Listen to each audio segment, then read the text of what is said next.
Perbuatan tawassul ini adalah antara beramal dengan sebab. Tak ada padanya syirik.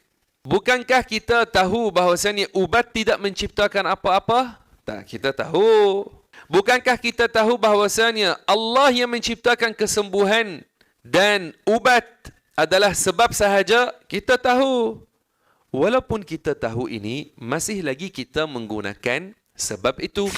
Tawassul adalah apabila kita mohon daripada Allah satu manfaat atau menolak satu mudarat dan kita sebut nama Rasulullah sallallahu alaihi wasallam atau seorang yang salih dan kita harap kita dapat apa yang kita mohon daripada Allah, apabila kita sebut nama orang salih ini atau nama seorang nabi kerana ketinggian derajat orang ini, maka kita tidak percaya bahawasanya orang yang kita sebut namanya menciptakan. Tidak.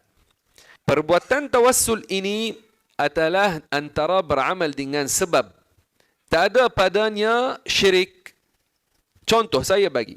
Bila kamu rasa lapar, apakah kamu buat? Makan.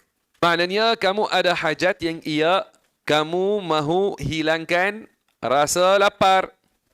Kemudian kamu gunakan sebab untuk sampai kepada hajat ini. Apakah sebab yang kamu guna di sini? Makan. Tetapi bukankah Allah Ta'ala maha berkuasa ke atas menjadikan kamu rasa kenyang tanpa kamu makan? Bahkan dia maha berkuasa. Allah maha berkuasa ke atas menjadikan kamu hidup 100 tahun tanpa kamu makan apa-apa atau minum apa-apa. Tetapi walaupun kamu mempercayai bahawasanya Allah yang menciptakan segala sesuatu, Allah maha berkuasa ke atas setiap sesuatu, kamu masih lagi beramal dengan sebab. Ini bukan kerana kamu percaya bahawasanya makanan menciptakan. Kalau orang dia makan nasi, dia percaya nasi yang menciptakan manfaat bagi dia. Apa hukumnya?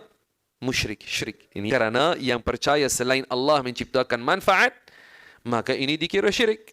Juga bila kita sakit, kita guna sebab untuk sembuh. Apakah biasanya kita guna?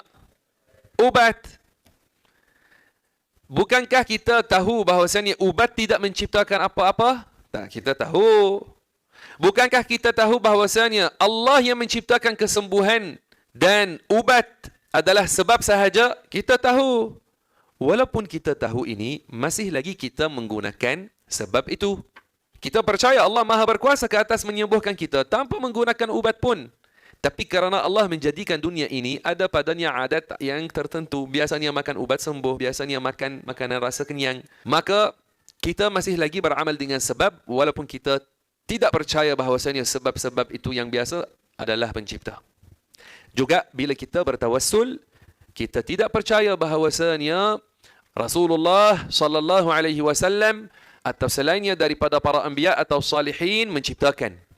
Tapi kita percaya bahawasanya tawassul ini adalah sebab dan Allah yang menciptakan segala sesuatu.